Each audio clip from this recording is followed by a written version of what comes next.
Welcome everyone to the last session for today. Just occasionally we have speakers in ODI that really don't need to be introduced, and we're incredibly privileged to have with us Gordon Brown for the last session today. For those of you who don't know, Gordon was Chancellor of the Exchequer for 10 years and Prime Minister. And he's now, as many of you will know, working as UN Special Envoy on education. But he's also an advisor to the General Council of the World Economic Forum on infrastructure. And I think, so Gordon actually brings to this discussion a huge wealth of practical and political experience, including actually being one of the key architects of the public-private partnership approach in the UK. And it is a bit daunting to work out how to introduce Gordon, actually. But for me, the thing that really stands out about Gordon is that when he was Chancellor here and Prime Minister here, was his uncanny ability to combine very hard-nosed approaches to finance and technical issues with an incredible passion and commitment to tackling poverty and inequality. And actually, that wasn't true just of the UK. That I think if you look at the role of DFID and the UK as a development actor now, that Gordon was actually the primary driver of that. You know, if you go back to debt relief, the Gleneagles commitments on trade, on aid, and of course on infrastructure. And I think that's actually very germane for the discussion that we've been having here, Gordon, because the thing that stands out for me, I haven't been here for the whole of the discussion, but from this morning's discussion, is that there are a whole range of very difficult technical issues at stake here. There are financing gaps and questions over, you know, what are the most appropriate financing instruments. There are risk-related issues. There are hugely complicated political economy questions and public finance management questions that vary from country to country. But there's also a human face behind all of this. Now, I sometimes feel with infrastructure discussions, we get lost in the dollars. And we forget really what's at stake. And this is also about kids sitting in schools that have no lighting because there's insufficient power generation. It's about farmers in South Sudan who can't market products because of the appalling state of the country's road infrastructure. It's about low-income countries being priced out of global markets and people losing livelihoods and opportunities for poverty reduction because of infrastructure gaps. This morning, Gordon, we started off with two, I think, really interesting presentations. One from the minister from Ethiopia, which is really a country that is going through an infrastructural transformation with dramatic effects for growth and for poverty reduction. And we've seen the emergence of the country as a regional hub for not just for energy self-sufficiency, but for energy exports. On the other side, we had Mr. Gideon Moore, who's the Minister of Public Works from Liberia, which is really at the other end of the spectrum. And actually, Gideon offered, I think, one profound set of insights and one admission. So the insights, I think, are captured by the pictures up here. So this is one of the prime trunk roads in Liberia. And I think it speaks volumes, actually, just about what we're talking about when we talk about infrastructure financing deficits. That you can't tackle the great education, health, livelihood issues facing Liberia with roads like that. Gideon also made the point that the total power generation for Liberia is 22 megawatts, and if you take out of that the 7 or 8 megawatts that aren't in use at any one time, it's roughly equivalent to the Shard, to power utilization in the Shard up the road. So again, this is what we're talking about when we talk about deficits. Gideon's admission, and you'll be interested in this, was that he told us he was really delighted to be in London because he's a Chelsea supporter. And obviously we all extend our sympathy. Planning to sort out the problem. And I'd like to say on behalf of all of us in ODI, we share your pain. Although, of course, those of us who are Tottenham supporters delight in your pain. So with that, Gordon, I just want to pass over to you for some initial reflections, and then we'll maybe have a discussion on some of the themes that you raise. Thank you. Well, first of all, thank you very much for inviting me to be with you today. I've had no better advisor in all the time I've been in government and out of government than Kevin Watkins, whom you know is someone who is expert not just in education as original subject, but right across the field of poverty, economy and the environment. And therefore, I could not resist the invitation he gave me to come here today. You said I was a finance minister. Look, I was saying earlier today, there are only two kinds of finance minister. There are those who fail, and there are those who get out just in time. I also don't know whether you should be listening to a politician talking about infrastructure. I think it was Khrushchev who said politicians promise to build bridges even when there is no water to cross. And there is a record of prestige projects that go nowhere that have been devised by politicians purely to win votes at elections and never actually materialize. But I do want to talk about infrastructure because, to me, it is the most central and important issue that together people in the public and private sector have got to work on to resolve. And I'll come back to that in a second. I've just done a speech on poverty in Britain. I'm going tomorrow to give a speech in Coventry to their 75 years since the bombing of Coventry on their Global Peace and Security Conference. And I'm speaking at a number of meetings over the next week. And I was reminding myself as I was preparing for these that later in his life, Einstein, who was a great physicist and scientist, took it upon himself to write a book every year on the global problem that he thought existed at that time, whether it was poverty or education or whether it was science research or whatever. And he used to go around Britain launching his books and speaking at meetings all over the country. And so every year he would do a book tour and he'd go to maybe 4 places in an evening. All he would do was hire a chauffeur, and the chauffeur would take him from one place to the next. And so he could get in 4 or 5 places every evening, and he did a speaking tour all over the country on the global problem of the day. I mean, the problem, I suppose, for people in the audience, if they went twice, was he gave exactly the same speech wherever he went.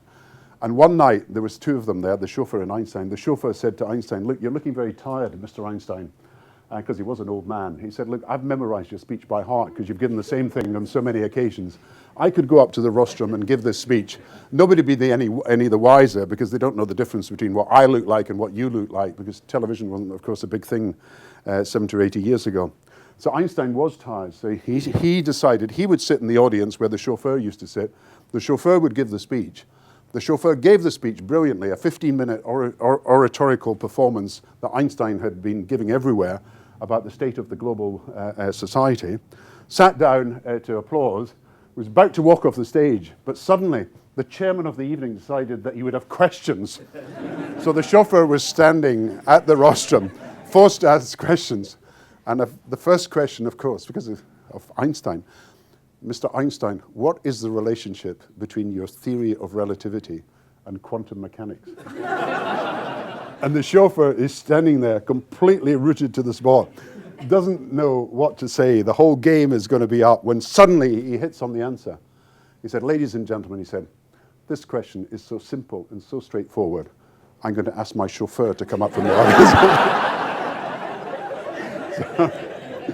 Anyway, I'm doing all these speeches, but I'm giving a completely different speech. I can assure you that is not the one.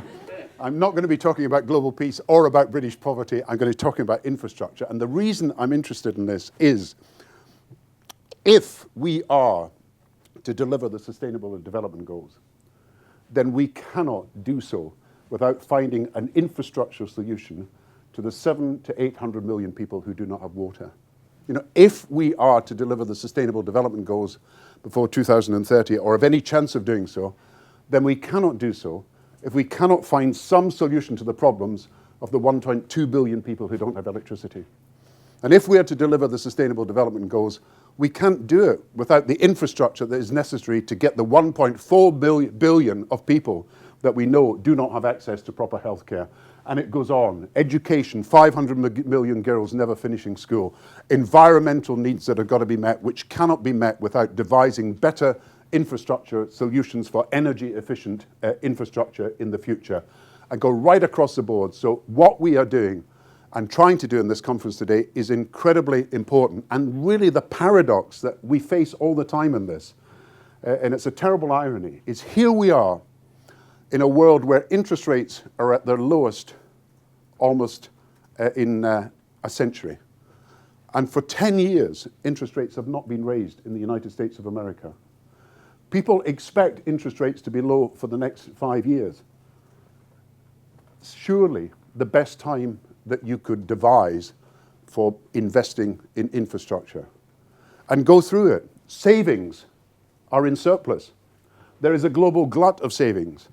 10 years from now, as the demographic pressures of an elderly population in the West and the rising middle class in China and Asia are spending more and consuming more and therefore saving less, there could be a shortage of savings. In fact, it is probably inevitable that 10 years from now we will face that problem, which will also push interest rates up. So this is a golden time when there is a surplus of savings available for investment. Technology. Major advances in technology for delivering infrastructure are being made and have been made. So why is it the case that when interest rates are so low, when savings are in surplus and available, when technological breakthroughs have made it possible to deliver infrastructure at a more sophisticated level than ever before, why are we so backward in delivering infrastructure that is needed? Why is the gap possibly around $1 trillion a year between what we need in infrastructure and what we are actually delivering at the moment? Why have we allowed over these last 10, 15 years the gap to grow to the point at which people despair of our ability, not just to deliver the sustainable development goals, but to deliver basic infrastructure that we've been talking about during the course of the day? And what is the solution to this problem? Because it's got to be found when there are three forces driving the need for infrastructure upwards and requiring us to do more, not less, in the years to come. Urbanization, which everybody knows, 50% in urban areas, 60%, 70% by 2050. Huge shift in Asia, but also coming in Africa as people move into urban areas and townships with the great needs of infrastructure. The rise of the global middle class. Some people put it at 2 billion rising to 4 billion, but whichever way you look at it, the needs that that group of people have through rising income for better infrastructure. People expect the number of cars to rise from 1 billion to 2 billion. Whether that's a good or bad idea, it is happening. They expect the number of people owning homes to rise from 1 billion to 2 billion people. The numbers of people going on holidays and wanting airports and wanting all the commercial attributes of that growing right across the world. The rise of urbanization, the rise of the global middle class, and I would say a third thing, the needs of Africa. Because Africa has been left out in so many different ways. And I'm glad ministers are here from Liberia and Ethiopia, and I wish you well in what you're doing. But when Africa has a rising proportion of the world's population, 10, 12, 15, rising to 20% over a period of decades, yet has about 1% of the investment in manufacturing industry, has about 1% of the infrastructure investment that is needed across the world, something big has got to happen, and it cannot be business as usual. We've got to find better ways of doing what we've been talking about today. And I just want to suggest that the solution will lie in partnerships. What has happened over the last 10 years is that public sectors have found it increasingly difficult to justify the debts that they are raising to pay for infrastructure. And they're increasingly under pressure, both for greater efficiency, which is an issue, but also for diversifying the cost. They're under pressure to find better ways of financing infrastructure. And the second thing that has happened, and we must not underestimate this, is what's changed with the banks. Over the last few years, the banks, partly because of Basel III regulations, but partly because of the huge mistakes they made prior to the recession, have had to change the way they operate and are no longer going to be the big investors in infrastructure. They may be the credit providers, but they're not going to be the equity investors, and they may not be the coordinators that they have tried to be over the last 5 or 10 years. So the actors on the stage are changing both in terms of the effort that they put in and the scale in which they're involved, but also in the relationships they're going to have with each other. And when we think of partnerships, we've got to think of investors and financiers, we've got to think of developers We've got to think of governments. We've got to think of international agencies as well. And we've got to think about how, in particular projects or types of projects, they could work better together. But I do say, and this is a subject for debate, the public sector should be doing more. The arguments about the low interest rates that they can enjoy are strong, but I don't think that we can ignore the fact that the future of infrastructure is going to be about how you can develop better partnerships between the people who invest, the people who are the engineers and the developers, the people who are on the ground and are going to be the operators of the projects that are done. So what do I suggest? Can I take one big example, and then perhaps in question time we can look at some of the other examples that people may bring to bear. One project that has really interested me over the last year or two is the lack of electricity and energy in Africa. As you know, Africa, 100 years since Edison developed the light bulb, much of Africa, indeed most of Africa, still looks in the darkness through the lack of electricity. And the scale of the problem facing Africa is so big that not only are 600 million people or so, you will have the exact figures, without electricity at the moment, but even if the projects underway are all completed, by 2030, it is likely that there will still be 500 million people in Africa who are deprived of electricity and don't have that power, either to run their businesses or to power their homes or their schools or their hospitals, or simply to see urbanization flourish. Because you have a rising population in Africa, the figure of people without electricity, even on the business as usual model, which is about a large amount of extra investment, will leave 500 million without electricity. So again, the business as usual will not work for Africa and particularly for electricity. So in the last year or two, I've been working with other people, and Kevin has been writing on this in the Africa Progress Report, which is a brilliant document that I do commend to you. Is there a game changer in Africa? Is it possible that a big mega project could make a huge difference? And your attention turns then to Inga, the Inga Dam project in DRC. Inga could provide 40% of Africa's electricity.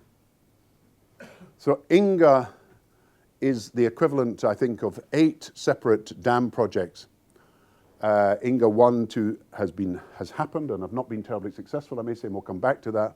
But then Inga 3 and beyond, the idea is that over a period of time, you could develop a dam project and hydroelectricity that is greater in power and in output than the Three Gorges Dam in China, the biggest hydro project in the world, but it would cost around $80 billion to do. Now, the question is, who benefits from that? Because if you had power lines right up from the south of Africa, right to the north, 4,000 miles, people say, the hydropower could be distributed across the whole of Africa. So it's not just a benefit to the DRC, but it's a benefit to the rest of Africa. 20 Africa countries, there are 10 million or more people without electricity. In some countries, like DRC itself, less than 10% have electricity. So the game changer is needed. The question is, can you think of mega projects or of projects that build on solar, wind, wave, and other power to deliver for Africa a better deal over a period of the next 10 to 20 years? And then when you look at the possibilities, the Congo River is 3,000 miles. At certain points, it falls dramatically and therefore creates the chance of big supplies of electricity based on hydropower. It falls about 100 meters at stages so that you've got the possibility of delivering. I've been myself in Kinshasa and seen the sheer power of that river as it reaches the end of its journey, and of course at the beginning and far further up, it's got so much greater power. But can it be done? So the first thing is that DRC cannot afford it. Africa cannot probably on its own afford to invest 80 billion. Is there a possibility that the different potential partners in the world who might be interested in this could get together? Now, the cost of electricity provided by Inga would be substantially lower than in Africa. at the moment. As you know, in Africa at the moment, there are subsidies, of course, which go primarily to richer people, despite the fact that they're targeted supposedly on poorer people. The cost of electricity for consumers is lower than the cost for business, but both are far higher than the costs elsewhere. So could you not only do this project, but could you get the costs of electricity down? Is there a partnership that could deliver that sort of investment? If there was, are there objections from people who would be displaced? Are there environmental difficulties, even although hydro is an energy efficient way of delivering for a sustainable environment? Are there any other barriers to doing it? So Inga 1 was tried and it was too small to be successful. Inga 2 overran in costs, and this is 30 years ago, and was something of a white elephant. Could an Inga 3 and beyond, given that you have this hydropower, work, and could it be that game changer in Africa? Well, the first thing is the partnership that would be needed would, in my view, have to be China, America, the European Union, African Union, and DRC itself. So you would have to have such a big group of players. But I mention this not just to concentrate on a project that could be a game changer and ask your views on this, but because it emphasizes to me that partnership is likely to be the only way forward to deliver the kinds of infrastructure we need. China, of course, has the technology from the Three Gorges Dam. America has big technology as well. Germany has actually very good technology for hydro and for this. But could you bring these people together in a project that would make it possible for us to have a game-changing solution in Africa? Now that's a mega project, and let's talk about that later. The second thing is other projects. What are the barriers to getting some of the projects that you've been talking about today, and can we solve them? First of all, project preparation. I mean, everybody says that one of the difficulties is that the private sector will not invest in the initial stages because there is no return.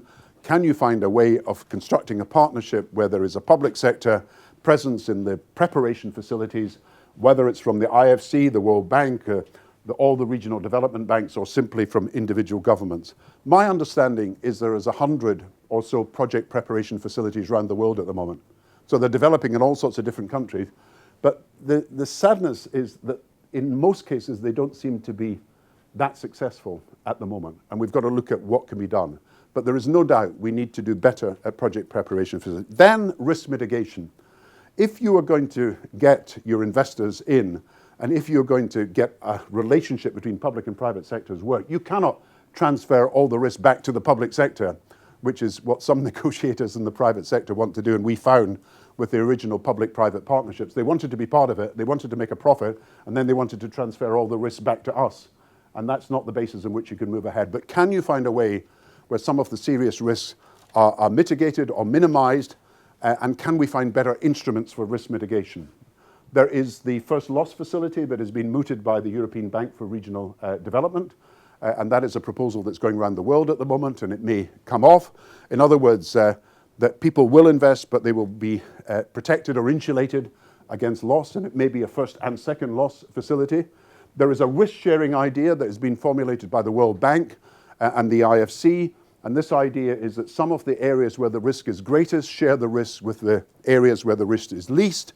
And so the regional development banks, for example, and the World Bank would combine to operate a risk-sharing system that would allow people to see that even in areas which were counted as more risky, there was at least some underpinning that is done by the international agencies. Can we do better than that? Can the relationships, if you like, between the development banks, the World Bank, the IFC, and individual governments, but also the private sector, be better? The credit facilities that are now being proposed through the OECD and the World Economic Forum, people may have seen that there is now a substantial prospect that perhaps a 50 billion credit facility would be offered by a combination of the development agencies like USAID, the Swedish Development Agency, Citibank, Japanese banks, and others.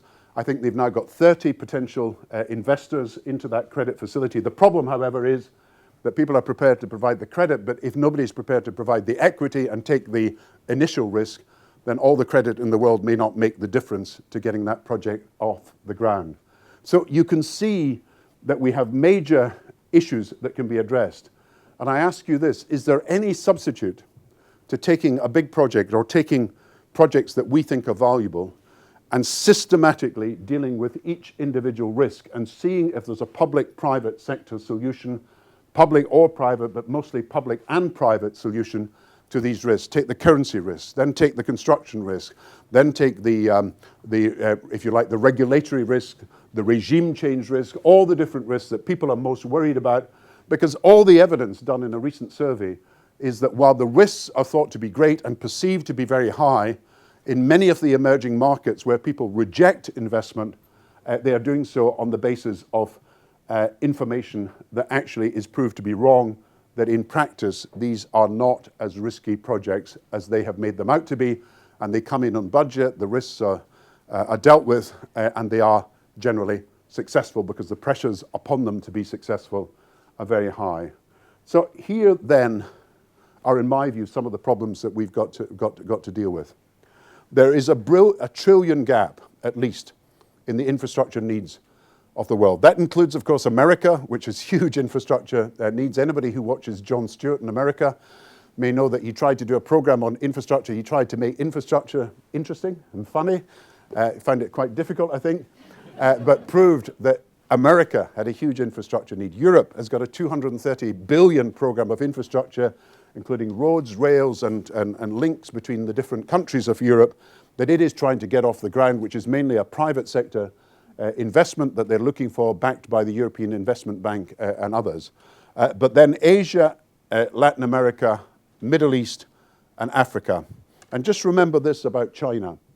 Although China has invested massively in infrastructure in recent years, when people look at the relative investment in infrastructure in China overall compared with Europe and America, China only has 38% of the investment per head that Europe has in its infrastructure, and only 25% of the investment that America has per head in its infrastructure. So even China, after its massive investment, has a long way to go. So the need is great. The problem is clear. It is about devising better ways of mitigating risk to enable funds to come in to make these infrastructure projects possible. And the question is then, can we deal with project preparation? Can we deal with risk mitigation? Can we deal with the sharing of risk? Can we construct partnerships that are beneficial to everybody rather than simply our handouts to people who manage to negotiate their way into a profit without negotiating a solution to the infrastructure problem they're facing? Can we deal with mega projects like Inga, because mega projects have their critics, as you know, because of the scale of the projects, the prestige nature of many of them, the inefficiency of administration, and there are so many examples from the Channel Tunnel that you may have come through to get to this conference, from France to Britain, to the Sochi Olympics, to all sorts of other different projects where mega projects have gone wrong. Can we solve the problems that make them very difficult and in some cases intractable? So I raise these issues. I think my answer is that you can do this. You've got to bring public and private sectors together more effectively. You've got to be prepared to go through individually every one of the risks that prevent a project going ahead and see if you can find concrete and practical solutions to this. And usually you can do so. And if we could find a framework in which is accepted practice that big projects or even smaller projects go through that kind of process, and that there is a cooperative approach to doing so, then we might be able to find a way of doing something that, in my view, as I've said, is urgently necessary and will become even more necessary because of urbanization, the growth of the global middle class, the problems of Africa, and the needs to tackle global poverty. And we should recognize that the need for these solutions is urgent. Thank you very much.